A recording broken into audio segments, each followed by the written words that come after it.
All right. Well, the extra chrono boost. I actually swear to God, okay, I had a dream. I was playing, I think it was Entombed Valley. It was a map that the main base looks kind of like Entombed Valley, at least. It may not have been Entombed Valley, because this dream wouldn't make sense if it was. But anyways, I had a dream I was playing a PVZ, and I went Quick 3 Nexus, but one of them was my main for Pro Production and Chrono Boost. True story, I've had this dream multiple times. I've had this game multiple times in the start. It's really bad. It's terrible. I've tried it after the first time I had the dreams. I won't make that mistake again. All right, well, we actually have F91 going for 3 gases right now on 2 base. This is old. This is dated. Whoa, and he's getting melee attack upgrade with links and speed links. I mean, is this going to be... There's a couple possibilities. Yeah. I've seen occasionally, actually from European Zerg actually does this quite a bit, where they go quick drops on 2 bays with Lings and Banes. I can't think of who it is. Sordov used to do it. Not recently, Snuta has done it occasionally. I thought it was like a Russian, not Slivko, but... Nurture used to do it. Anyways, that's also so long ago. Yeah. Oh, I know who you're talking about. Okay. Lowly. Lovely. It might be, yeah, it might be. He does that. 2 base link gets like... Okay, yeah, actually you're right. That's 6, who it was. 7 minute I think third. It was an NASL game or something, but... Yeah. It's really not that good. No, I don't like it. If Protoss just micros correctly and realizes what's going on, what are you going to do with it? But could be that, could be Muta, could be Infestor. What do you think? Do you think maybe he's doing it because of the tendency for Protoss players to go for an Immortal in? And he's like, well, maybe you're not even scouting for my third. You're going to go Immortal in, but instead I have 60 Zerglings with attack upgrade. But why get the layer? Because, I mean, Damaga has held a lot of Immortal pushes with a style similar to what you're saying, with a lot of Lings and getting a quick attack upgrade sometimes as well. Yeah, that's true. So I don't actually like to go Immortal in against him, because he goes like 4 hatchery really quick on 3 base with tons of links. Yeah. 3 hatchery, 2 base. He's getting a macro hatch. The funny thing is, right, Artosis, he's doing a build which makes the advantage that Zerg has on Antigua negligible. Yeah. Against Protoss. Yeah, I'm confused, but... And here's the thing, he's going Spire, but Hero is not even going for... you mean Rain? Sorry. Rain is not even going for Immortal Sentry push. He's getting Blink, and he's going to be going for +2, and like against Mutas, obviously, this is not going to be terrible. He's going to be able to defend against Mutalisk harassment. Yeah, but an important element of it, no matter how many Blink Stalkers or Phoenixes or what have you have, even against a 2-base Circle Mutas, you need to have a third. And if you don't get the third in time, you're never ever going to get it. No, that is going to be difficult. And that's actually a long time ago, that was a problem with Antigua, was getting that third base, because Mutalisk harassment could go in that main. Back when DRG was first rising up, and you max on Roaches, switching to Mutas, and it's like, well, you can't cover everything. It's impossible. Which is, I feel like, what drove Protoss into the Immortal Sentry style on this map. Yeah, you made it happen, Zergs. Yeah, it's your fault. You made us do this. But, all right, I mean, he's getting a Warp Prism now, and he's got that beautiful +2 attack upgrade. Going to be finishing up along with the Blink. So a 2-base all-in is actually not that great if you don't hit in time before Mutas are out. Yeah. If the Zerg is able to get some Spine Crawlers to defend and then does a base trade, Link's Mutas are pretty good at that. Oh, he lost only about 5 Links or so, and that's very worth it for 4 force fields. Yeah, I would say so. Those because he's invested a lot into these Lings now. +2 melee attack is on the way, so either baiting out force fields or even somehow targeting those down when the Stalkers blink away, like fly the Mutas back around, stuff like that is going to be so useful for him. Now, this Warp Prism is gonna... Is it fortunate? Yeah, it's... I mean, that's just nice. I'm not sure he knew about that. I don't think he did. He's gonna find this and start attacking that. Mutalisks are in the main base, but they did get repelled by what they saw of Rain. Rain has started a pretty late third base, and...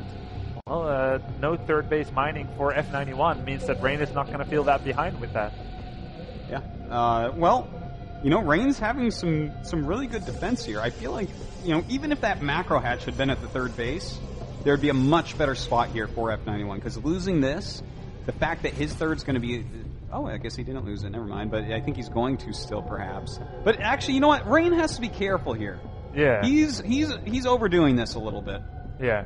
He should not be all the way out there. Now the observer is going to see the links and mutas, and Rain is going to tap himself on the back and say, "Good job there, for going back. Good job there, you, me." And then he's going to be confused for a while, and then he'll pick up the thread again and play as normal. Now we see a move in here at the third. Oh, whoa! Nice force fields. Very nice. Yeah, that was really, really strong there. Take a look at the units lost tab. Rain has only lost 6 units so far, a total of 650 resources. Not too bad, however, for F91. He's only lost about 1,000 resources. We see a warp in here. Once again, 4 zealots. It would be ideal if you could pick them up and go away, but yeah, that's not going to happen. No. So 2 hatcheries on low HP. But as long as he can keep them, looks like this one will go down. Those spine crawlers placed incorrectly there. Yeah. But I mean, that's a good snipe. He needed to kill that off. If it's 4 base against the 3 and he's making these mutas and these lings nonstop, basically, it's going to be really difficult. But Psystorm is almost done. So when you get that Psystorm done and you have your cannons sitting around at home and a couple of High Templars everywhere, it's going to be impossible for counterattacks.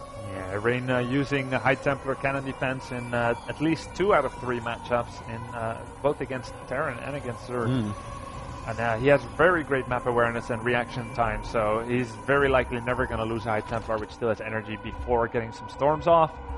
Now, he's been doing a phenomenal job, and it was very advantageous for Rain that he had his Stalkers so close to his third, also being able to blink up and kill that base, and then go back again. So he has done everything without losses thus far. Yeah, he's doing a fantastic job.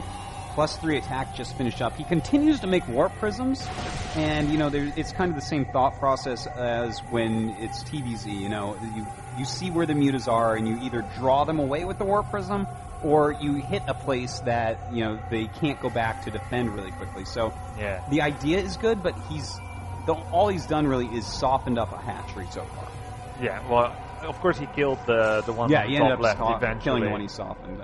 Which is nice. But anyway, anytime when you're with a 3-to-3 base situation against Zerg, that's a very happy situation for the Protoss to be in. And not so much for the Zerg. I mean, at this point, Zerg would ideally like to be on 5 bases. That's usually how you use Mutalists to leverage an economic advantage. And there's already High Templars on the field, so not only is the economic situation not how he wants it to look, there's also not the unit tech advantage at this moment. He's already been countered. Well, it looks like Rain getting ready to move down, but this is actually a really strong defense. He's not going to break that for sure. And in fact, he's getting a Stargate, so he realizes that this is going to go to Mothership. The odds of him actually killing F91, not so high, but F91 hasn't shown us any hive tech. Not in the last game. He's shown no inclination towards it here either. So nice moves by Rain, using exactly what he needs to be able to kill that hatchery. I would say that's worth 5 Stalkers. Yeah, I have to agree with you. He needs to keep him down. Again, as you said, 3 base versus 3 base, happy place for Protoss. As soon as it's that 4 base, not nearly as good.